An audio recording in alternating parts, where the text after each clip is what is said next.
Hello good morning जय Dwarkadhish sir હર મહાદેવ। તો ભાઈ આજથી આપણી એક યાત્રા ચાલુ થઈ છે જમ્મુ કાશ્મીર લેહ લદ્દાખ હિમાચલ 15-17 દિવસનો પ્લાન છે અને આજે પહેલો દિવસ છે તો થોડો સપોર્ટ કરજો, લાઈક શેર સબસ્ક્રાઈબ કરજો, વાયરો સબસ્ક્રાઈબ કરી લેજો કારણ કે 15-17 દિવસ આવશે બધા વિડીયો બધા જોરદાર। તો અત્યારે 8 વાગ્યા છે, હું નીકળું છું ગાડીથી ટાંકી ફૂલ કરાવવાની બાકી છે, કરાવી લઉં અને પછી દ્વારકાધીશના દર્શન કરી અને નીકળી લેહ લદ્દાખ। અને આપણી આ હોન્ડા એસપી બરાબર, જો આ ગોપ્રોનું માઉન્ટ બાઉન્ટ મારી દીધું બરાબર। હજી ગોપ્રો લગાડવાનું કાલથી છે, આજે તો ખાલી મોબાઈલથી શૂટ કરીશ। આપણી ગાડી બે ટાયર નવા નખાવી દીધા, આગળનું પાછળનું ટાયર, પાછળના બ્રેક પટ્ટા અને આ આપણી ચેનલનું નામ, અહીંયા ઉપર આપણો દ્વારકાધીશ। તો જોતા રહેજો, લાઈક શેર સબસ્ક્રાઈબ કરતા રહેજો। તો હાલો જય દ્વારકાધીશ। રસ્તામાં ક્યાંક ક્યાંક ખાલી જગ્યાઓ છે એ બતાવશું અને જોવા આ જામનગરમાં મજા આવે તો આ છે જામનગર।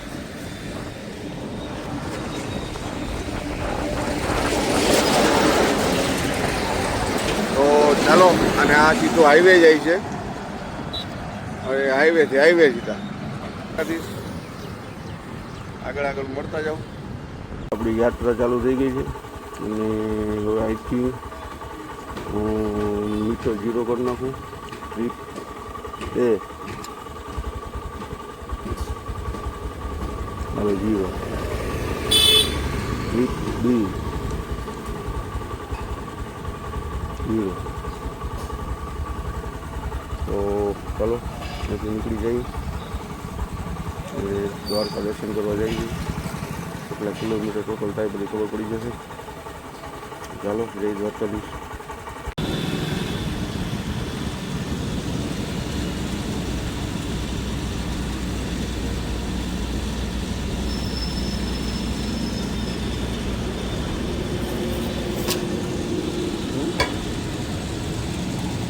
જો ઉપર ઉપર ના હોવો જોઈએ,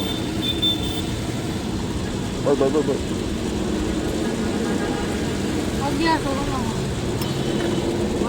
ઓનલાઈન દેવા જોઈએ બધું। તો ભાઈ દ્વારકા હવે પહોંચવા આવ્યો છું, 30 કિલોમીટર બાકી છે। રસ્તામાં પછી કંઈ શૂટ કર્યું નથી ને કાલનો જે વિડીયોમાં થોડુંક ઓછું શૂટ થાય, કાલે કેમેરામાંથી આવી જાય ને પછી વધારે શૂટ થઈ જાય। તો અત્યારે હું પહોંચ્યો છું કે આ જે રોડ આવે છે પાટિયાથી આવે, વરસાદ જેવો માહોલ છે, ઝીણા છાંટા ચાલુ છે બરાબર। અને આ પેલો પાટાવાળો ઓવરબ્રિજ આવે અને આપણી ગાડી પડી છે, સામે ઓલો રોડ દેખાય છે, આ બાજુ જાય પોરબંદર, આ બાજુ જાય દ્વારકા।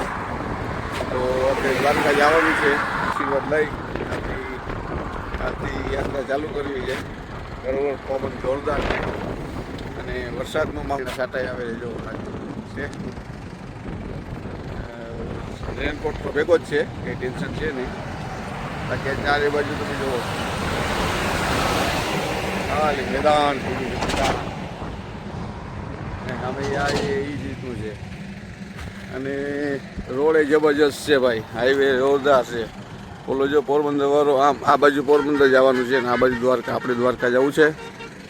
તો આ આપણી સિંહણ પેઢી, આ બહુ લાંબો ટૂર કરવાનો છે, લદ્દાખ, જમ્મુ કાશ્મીર, હિમાચલ, ડુંગરોમાં પટ્ટીઓ કાઢશે। તો જોતા રહેજો બરાબર। અને યુટ્યુબમાં તો આપણે એક દી પછી વિડીયો આવે, ઇન્સ્ટામાં ખાસ કરીને ઇન્સ્ટામાં ફોલો કરી લેજો કારણ કે એમાં લાઈવ અપડેટ દેખાય, કલાક 2 કલાક 3 કલાક પછી અપડેટ મળે। એટલે બસ આવી પરિસ્થિતિ છે। તો હાલો કરે કન્ટિન્યુ આગળ, જય દ્વારકા, દ્વારકાધીશના આશીર્વાદ લઈ રૂક્ષ્મણી મંદિરના, પછી પાછા આપણે જામનગર જઈશું, જામનગર પાર્ક છે બતાવી, રાત રોકાઈ અને સવાર પછી આપણી યાત્રા કન્ટિન્યુ કરશું। તો જોતા રહેજો, વિડીયો કેવા લાગે છે, સારા લાગે છે, કંઈ ફેરફાર હોય તો કહેતા રહેજો। કાલથી અવાજ ક્લિયર થઈ જશે વિડીયો એકદમ રેડી થઈ ગયું. વિડીયો તો ક્લિયર છે જ, પણ અવાજ થોડોક ડિસ્ટર્બ આવતો હોય છે. કાલથી બધું કમ્પ્લીટ થઈ જાય, બરાબર? એટલે જોતા રહેજો અને ફૂલ સપોર્ટ આપજો ભાઈ. જો ચારે બાજુ યાર વરસાદ નથી આવતો અને આમ તડકોય નથી નીકળતો. જાવું નવું વાતાવરણ છે. બાકી સિંહણ તો સિંહણ છે ભાઈ. ટાયર નવું નાખ્યું જો, આગલું ટાયર છે અને પાછળનું ટાયર નવું અને રિંગ એલોય મિલાઈ નવું રિપ્લેસ નહોતું થતું. બરાબર, બાકી ઓઇલ ફિલ્ટર ને એર ફિલ્ટર ને બધું બદલાઈ. હવે એમાં ઘટે અરીસા નાખવાના છે 2. આ છે આપણા મોજા. આ મોબાઈલ હોલ્ડર નાખી લીધું અને ચાર્જિંગ વખતે થઈએ એટલે ફોન ચાર્જ થતો રહીએ. અત્યારે બેટરી થતો નહીં, કારણ કે 2 કેમેરા આપણે ચાર્જ કરવા પડે. આ મોબાઈલ એટલે થોડીક એ તો તકલીફ, પણ હવે જય ભગવાન. તો ચાલો આગળ રસ્તાનું સીન હવે કાલથી બતાવીશ, કારણ કે આજથી કેમેરો નથી. આમ જો આમાં માઉન્ટ, આ ગોપ્રોનું માઉન્ટ છે હેલ્મેટમાં. કાલે કેમેરો એ લાગી જાય પછી બધી વસ્તુ, બરાબર? તો ચાલો, જય દ્વારકાધીશ. તો ભાઈ દ્વારકા પહોંચી ગયા અને આ જોવાનું ગેટ છે, બરાબર? બાકી ચારે બાજુ અહીંથી આ બધી પાર્કિંગ છે. આ રોડ તો એવો છે અને આ છે દ્વારકાધીશનું મેન ગેટ. હવે દ્વારકાધીશના દર્શન કરી પછી કંઈક ભોજન પ્રસાદ લેશું. કારણ કે 12 વાગે અને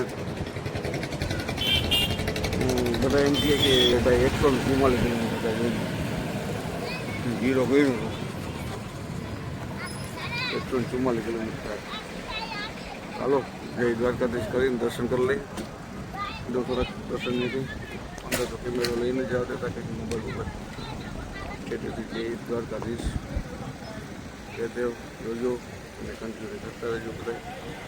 તો હાલો ભાઈ, મંદિરની બાજુમાં પહોંચી ગયા છે, બરાબર? અને એ જે પાર્ક અને અહીંયા જો કરો દ્વારકાધીશના દર્શન, બરાબર? અને જ્યાં સુદામા છે તો કોઈક રિપેરિંગ કામ આલે છે, એ નીચે પાડી નાખ્યું બધું. ત્યાં પછી નીચે એમને હાલવાનું કરી દીધું એવું હોય છે. સુદામા છે તું કેમ બંધ કરી દીધું? અને જ્યાં ગોમતી ઘાટ છે, અહીંયા બધા ઊંટની સવારી ત્યાં ઘણું પણ થાય છે. ટ્રાફિક બહુ સારી છે, હજી ઘણી ટ્રાફિક છે, બરાબર? તો અહીંયા ગાડી પાર્ક કરી દીધી અને હવે જઈ 52 સીડીવાળી ગેટથી દર્શન કરી આવી અને પછી જઈ રૂક્ષ્મણી માતા મંદિર. તો જય દ્વારકાધીશ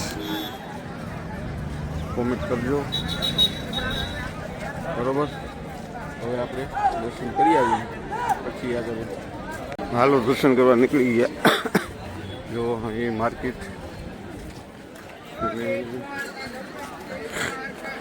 52 સીડીવાળા દર્શન કરવા છે. એ દ્વારકા 52 રજની ધજા ફરકે છે ભાઈ. જો નસીબમાં એ તો ધજા બદલશે તો જોવા હે દર્શન થાય ને. અહીંયા બધી માર્કેટ છે. જો ભાઈ એ માર્કેટ ટ્રાફિક બહુ છે ભાઈ. દર્શનમાં વાર લાગશે. હવે ભલે વાર લાગે, બીજું વાર કે તો કંઈ તો અમે ધજાના દર્શન કરી રહ્યા જતા હોય. આજ ફેરે તો અંદર જવું જોઈએ ભાઈ મનાવવા હતું. કંઈ એવી બધી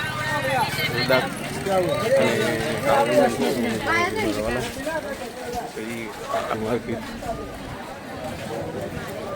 હાલો સીડી પાસે દર્શન કરો ભાઈ. આ કપા સીડીવાળો રસ્તો છે.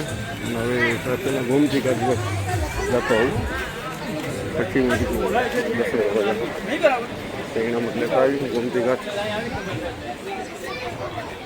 આ છે ગોમતી ઘાટ.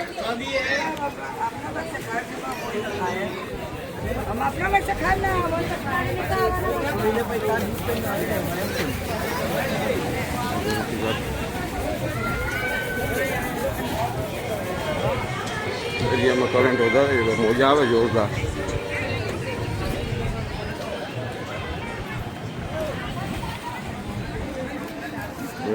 મોજા આવે જોરદાર.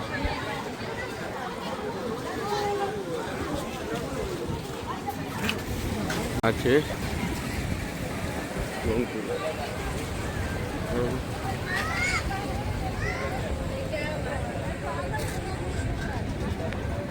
ભાઈ દર્શન કરી લીધા.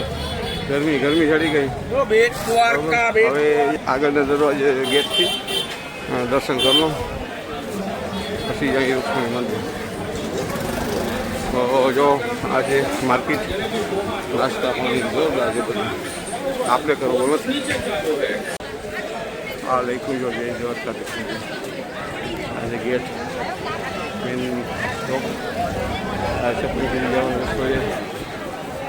જય દ્વારકાધીશ. આ છે રૂક્ષ્મણી મંદિર. હાલો દર્શન કરી આવી પછી આગળ વધી. દ્વારકાને ઉકવાટા મારતો દરિયો. તો આ લાઇટ હાઉસ પાસે આવ્યો. જ્યાં લાઇટ હાઉસ છે અહીં જાણ આવ ઝીણીનું પાણી ઉડે છે. હમણાં થઈ જાય, થોડીક વારમાં ચીકણો થઈ જાય, સાઠા આવે બરોબર. અને આની પાછળ છે પટકેશ્વર મહાદેવ. દ્વારકાથી નીકળી ગયો, બેઠો છું જમવામાં. રીંગણાનું શાક, આ ગોળ, રોટલો, કોબીનો સંભારો, છાશ. અને અમારે ભાઈ આ શેઠ છે હોટલના, બરોબર. ઘણા વર્ષ મેં તો હવે જમી લઈ પછી ત્યાં આગળ નીકળી કે દ્વારકાધીશ. અને હવા મસ્તી ને આવી જાય પાછળ બારી એટલે પાછળ ખુલ્લું છે, ઉભું છે. રોટલો, રીંગણાનું શાક ફેવરિટ છે. આપણે સંભારા છે, ખાટી છાશ છે. તો ભાઈ દ્વારકાથી આવતો હતો, જતા હતા તો એ મળ્યા હતા અમારા ભૂટા. એ જાય છે દ્વારકા હાલીને, ભૂટાભાઈ ડેર. અને ભેગા થઈ ગયા, પાછા રિટર્નમાં ભેગા થયા છે. અને ઠંડુ પીધું છે. ઠંડુ પીધું જતા હતા તો એ મને વિડીયો ઉતારવાની યાદ ના આવ્યું. આઈસ્ક્રીમ ઉતાર લઉં એટલે અટાણે પહોંચ્યા જાય હંસરના પાટીએ. એ તો કાલ પરમને આજે પહોંચી જાય. એ હવે હું 4-5 વાગે ગામમાં તો પહોંચી, કાલ સવારમાં નીકળી.